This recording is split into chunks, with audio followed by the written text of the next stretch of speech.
Hola, bueno, estoy leyendo el libro El de Inteligencia Emocional de Daniel Goleman. Y bueno, les cuento, empiezo en este momento. El desafío de Aristóteles, cualquiera puede enfadarse, eso es algo muy sencillo, pero enfadarse con la persona adecuada, en el grado exacto, en el momento oportuno, con el propósito justo y del modo correcto es ciertamente no resulta tan sencillo. Esto lo dijo Aristóteles en el libro Ética a Nicomaco. Era una bochornosa tarde de agosto en la ciudad de Nueva York, uno de esos días asfixiantes que hacen que la gente se sienta nerviosa y malhumorada. En el camino de regreso a mi hotel, tomé un autobús en la avenida Madison y apenas subí al vehículo, me impresionó la cálida bienvenida del conductor, un hombre de raza negra, de mediana edad, en cuyo rostro se esbozaba una sonrisa entusiasta, que me obsequió con un amistoso hola, ¿cómo está? Un saludo con el que recibía a todos los viajeros que subían al autobús. Mientras éste iba serpenteando por entre el denso tráfico del centro de la ciudad, pero aunque todos los pasajeros eran recibidos con idéntica amabilidad, el sofocante clima del día parecía afectarles hasta el punto de que muy pocos le devolvían el saludo. No obstante, a medida que el autobús rectaba pesadamente a través del laberinto urbano, iba teniendo lugar una lenta y mágica transformación. El conductor inició en voz alta un diálogo consigo mismo dirigido a todos los viajeros, en el que iba comentando generosamente las escenas que desfilaban ante nuestros ojos. Rebajas en esos grandes almacenes, una hermosa exposición en aquel museo y qué decir de la película recién estrenada en el cine de la manzana siguiente. La evidente satisfacción que le producía hablarnos de las múltiples alternativas que ofrecía la ciudad era contagiosa, y cada vez que un pasajero llegaba al final de su trayecto y descendía del vehículo parecía haberse sacudido de encima el halo de irritación con el que subiera. Y cuando el conductor le despedía con un hasta la vista, que tenga un buen día, todos respondían con una abierta sonrisa. El recuerdo de aquel encuentro ha permanecido conmigo durante casi 20 años. Aquel día acababa de doctorarme en psicología, pero la psicología de entonces prestaba poca o ninguna atención a la forma en que tienen lugar estas transformaciones. La ciencia psicológica sabía muy poco, si es que sabía algo, sobre los mecanismos de la emoción. Y a pesar de todo, no cabe la menor duda de que el conductor de aquel autobús era el epicentro de una contagiosa oleada de buenos sentimientos, que a través de sus pasajeros se extendía por toda la ciudad. Aquel conductor era un conciliador nato, una especie de mago que tenía el poder de conjurar el nerviosismo y el mal humor que atenazaban a sus pasajeros, ablandando y abriendo un poco sus corazones. Veamos ahora el marcado contraste que nos ofrecen algunas noticias recogidas en los periódicos de la última semana. En una escuela local, un niño de 9 años, aquejado de un acceso de violencia porque unos compañeros de tercer curso le habían llamado mocoso, vertió pinturas sobre pupitres, ordenadores e impresoras y destruyó un automóvil que se hallaba estacionado en el aparcamiento. 8 jóvenes resultan heridos a causa de un incidente ocurrido cuando una multitud de adolescentes se apiñaban en la puerta de entrada de un club de rap de Manhattan. El incidente, que se inició con una serie de empujones, llevó a uno de los implicados a disparar sobre la multitud con un revólver de calibre 38. El periodista subraya el aumento alarmante de estas reacciones desproporcionadas ante situaciones nimias que se interpretan como faltas de respeto. Según un informe, el 57% de los asesinatos de menores de 12 años fueron cometidos por sus padres o padrastros. En casi la mitad de los casos, los padres trataron de justificar su conducta, aduciendo que lo único que deseaban era castigar al pequeño, cuya falta la mayoría de las veces había consistido en una infracción tan grave como ponerse delante del televisor, gritar o ensuciar los pañales. Un joven alemán es juzgado por provocar un incendio que terminó con la vida de 5 mujeres y niñas de origen turco mientras éstas dormían. El joven, integrante de un grupo neonazi, trató de disculpar su conducta aludiendo a su inestabilidad laboral, a sus problemas con el alcohol y a su creencia de que los culpables de su mala fortuna eran los extranjeros. Y con un hilo de voz apenas audible concluyó su declaración diciendo: «Me arrepentiré toda la vida, estoy profundamente avergonzado de lo que hicimos». A diario los periódicos nos acosan con noticias que hablan del aumento de la inseguridad y de la degradación de la vida ciudadana, fruto de una irrupción descontrolada de los impulsos. Pero este tipo de noticias simplemente nos devuelve a la imagen ampliada de la creciente pérdida de control sobre las emociones que tiene lugar en nuestras vidas y en las vidas de quienes nos rodean. Nadie permanece a salvo de esta marea errática de arrebatos y arrepentimientos, que de una manera u otra acaba salpicando toda nuestra vida. En la última década hemos asistido a un bombardeo constante de este tipo de noticias que constituye el fiel reflejo de nuestro grado de torpeza emocional, de nuestra desesperación y de la insensatez de nuestra familia, de nuestra comunidad y en suma de toda nuestra sociedad. Estos años constituyen la apretada crónica de la rabia y la desesperación galopantes que bullen en la callada soledad de unos niños cuya madre trabajadora los deja con la televisión como única niñera, en el sufrimiento de los niños abandonados, descuidados o que han sido víctimas de abusos sexuales y en la mezquina intimidad de la violencia conyugal. Este malestar emocional también es el causante del alarmante incremento de la depresión en todo el mundo y de las secuelas que lo deja tras de sí la inquietante oleada de la violencia, escolares armados, accidentes automovilísticos que terminan a tiros, parados resentidos que masacran a sus antiguos compañeros de trabajo, etc. Abuso emocional, heridas de bala y estrés postraumático, son expresiones que han llegado a formar parte del léxico familiar de la última década. Al igual que el moderno cambio de eslogan desde el jovial «que tengan un buen día» a la suspicacia de «hazme tener un buen día». Este libro constituye una guía para dar sentido a lo aparentemente absurdo. En mi trabajo como psicólogo y en la última década como periodista del New York Times, he tenido la oportunidad de asistir a la evolución de nuestra comprensión científica del dominio de lo irracional. Desde esta privilegiada posición he podido constatar la existencia de dos tendencias contrapuestas, una que refleja la creciente calamidad de nuestra vida emocional y la otra que nos parece brindarnos algunas soluciones sumamente esperanzadoras. ¿Por qué esta investigación ahora? A pesar de la abundancia de malas noticias durante la última década, hemos asistido a una eclosión sin precedentes de investigaciones científicas sobre la emoción, uno de cuyos ejemplos más elocuentes ha sido el poder llegar a vislumbrar el funcionamiento del cerebro gracias a la innovadora tecnología del escáner cerebral. Estos nuevos medios tecnológicos han desvelado por primera vez en la historia humana uno de los misterios más profundos: el funcionamiento exacto de esa intrincada masa de células mientras estamos pensando, sintiendo, imaginando o soñando.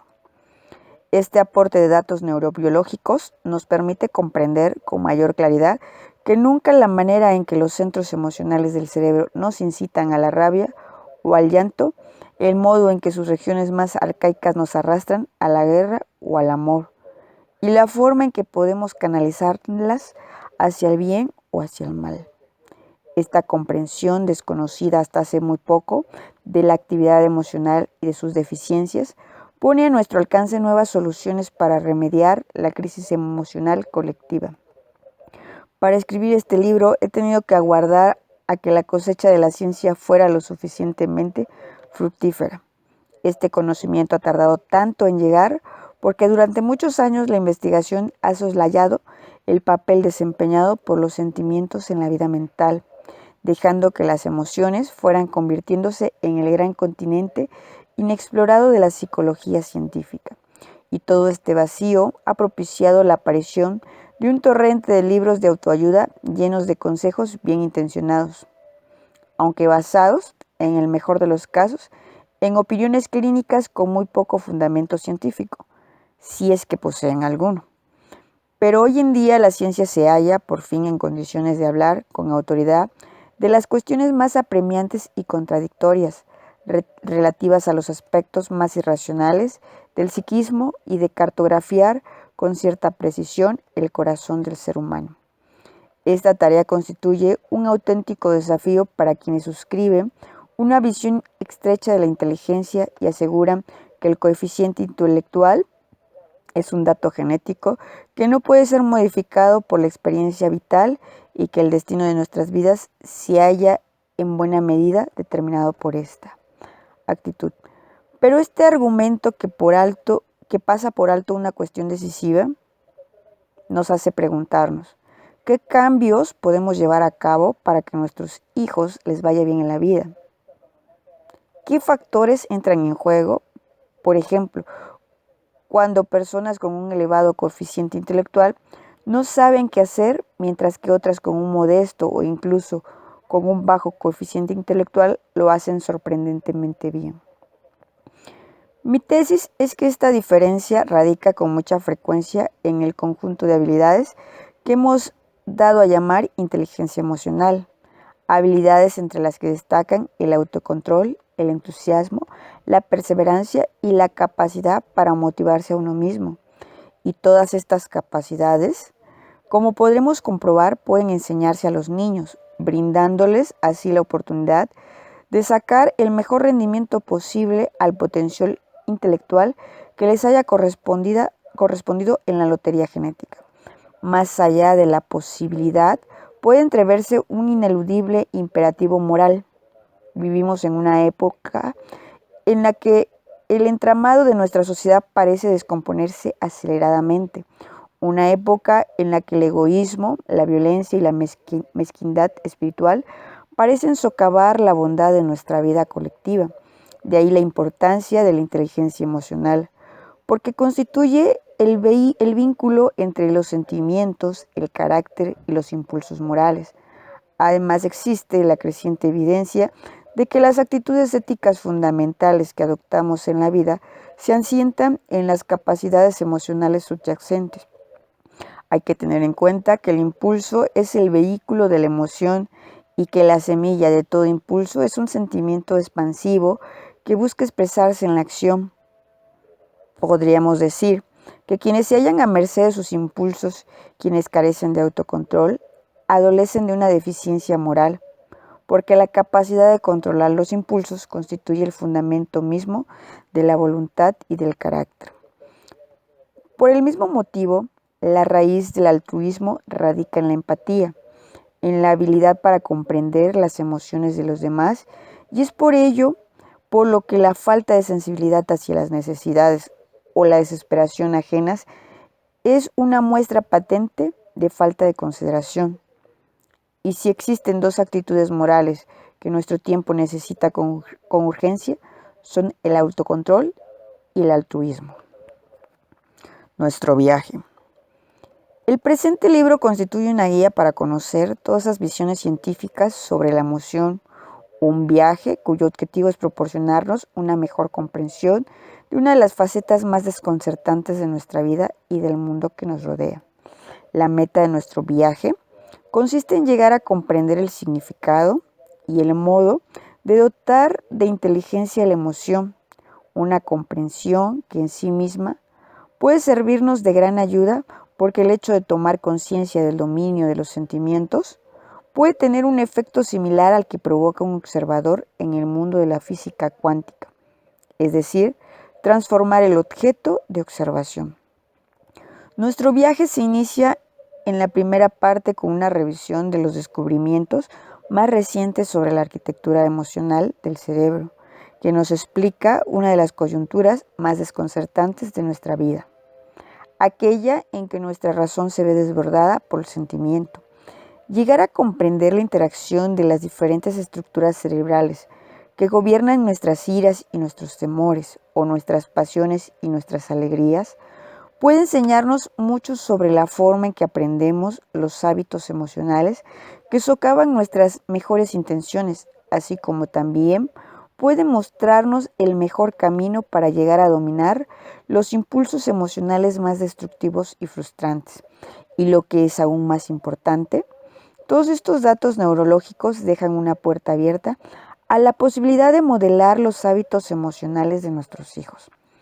En la segunda parte, la siguiente parada importante de nuestro recorrido, examinaremos el papel que desempeñan los datos neurológicos en esa actitud vital básica que denominamos inteligencia emocional.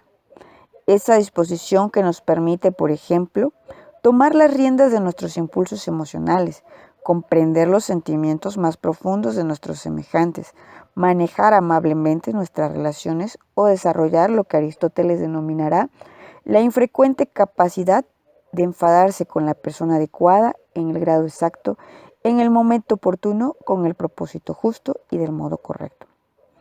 Aquellos lectores que no se sientan atraídos por los detalles neurológicos, tal vez quieran comenzar el libro directamente por este capítulo. Este modelo ampliado de lo que significa ser inteligente otorga a las emociones un papel central en el conjunto de actitudes necesarias para vivir.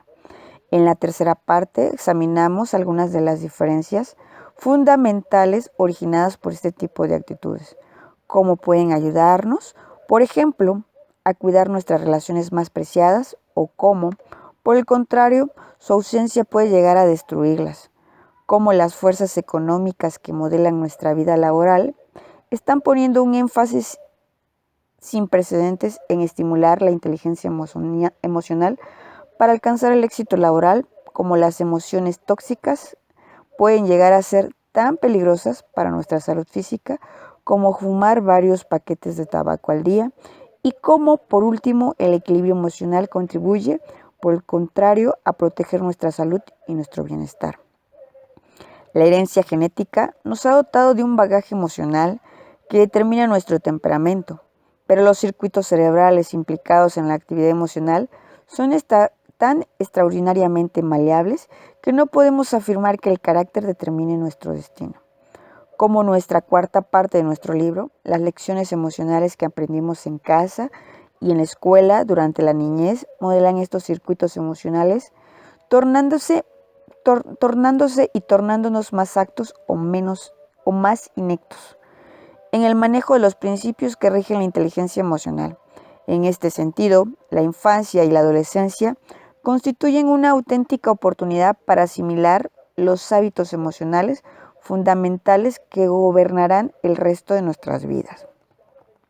La quinta parte explora cuál es la suerte que guarda a aquellas personas que en su camino hacia la madurez no logran controlar su mundo emocional y de qué modo las deficiencias de la inteligencia emocional aumentan el abanico de posibles riesgos que van desde la depresión hasta una vida llena de violencia, pasando por los trastornos alimentarios y el abuso de las drogas.